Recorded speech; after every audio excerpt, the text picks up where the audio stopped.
work on our project that we're going to use those painted papers for that we've been working on the last few weeks. And we're going to be making a project based on the artist Grandma Moses. Now, Grandma Moses's real name was Anna Marie Robertson Moses, but because she was 78 years old and her grandma, when she first started painting, she just went by the name Grandma Moses. And she did a lot of landscapes, outdoor landscapes, like this one right here.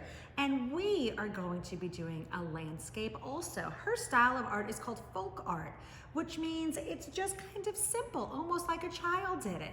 So we're gonna kind of work with this folk art style. And today we're gonna start to talk about foreground and background. Foreground is the part of the pictures that looks like it's real close to you, like the people down here. And the background are the parts that look like they're farther away. So we're gonna start today by creating the basis for our landscape with our foreground and our background. And then next week we'll start adding some of our cut papers. We'll start cutting some of our painted papers to add some details to it. Let's get started. Our Grandma Moses landscape, we're gonna need a piece of colored paper. I chose yellow. That's gonna be my sky. It's kind of a fun color to choose for your sky. Remember, your sky doesn't have to be blue, so think about any color paper you want. You're gonna need a piece of white paper. We need some of our painted paper.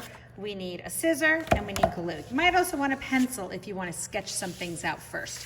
But to get started, we're going to start by making our horizon line. Remember, the horizon line is the line that separates the sky from the ground.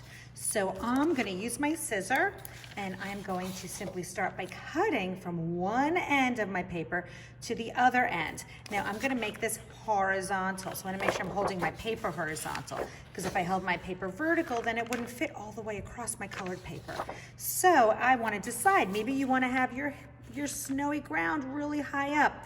Maybe you want to have it really low. Maybe you want to make a snow hill going down this way. So you want to think about what kind of line you want to make. You can draw it first if you want to, or you can just cut it like I'm going to do. So I don't need that piece anymore. I've got this piece, and this is going to be my snowy ground, and that's going to be my skies. Mine's going to be bright daylight. So the first thing I'm going to do then is I'm going to take my glue stick, open that up a little bit, and I'm going to put some glue in the back. Now remember, if I just put a little bit of glue in the middle, that's not going to hold it. So I want to go around the outside, down, down, down, and then I could put a little bit in the middle, and I'm going to flip it over. I want to line it up nicely. Don't just flop it on. I want to make sure that's covering all the way down to the bottom and the sides, and then I want to make sure that's going to stay on really good. If I've got a part that I didn't really glue down good enough, you can just take the glue stick, peel back, and add some more extra glue. So now I've got my sky and my ground. Now when we look at the painting by Grandma Moses, we might notice, let me see if I can get this down here good for you guys to see it. We want to see how we notice the things that are farther away. A couple of things happen to them.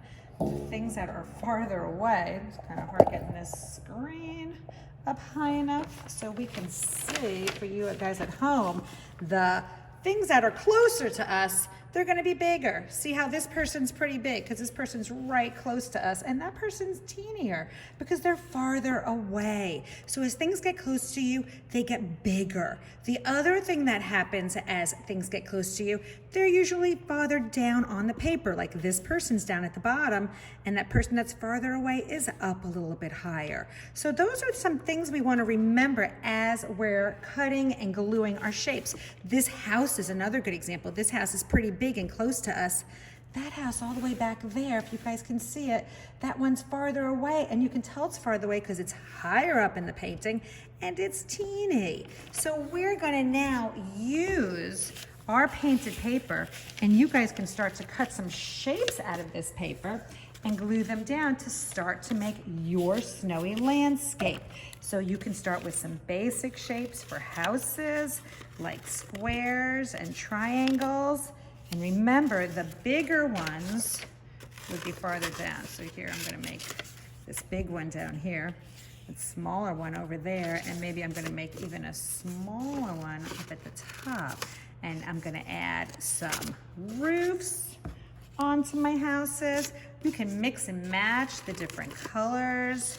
You can think about the different kinds of shapes you would like your buildings to be. You can do barns, you can do people, you can add doors and windows. I want you guys to just have a lot of fun. You could put trees, you could put the sun. Think about some of the things that you would put in a snowy landscape. A snowman, sledding, so many different things. So you guys have a lot of fun, be creative. We're gonna work on these for at least a couple of weeks.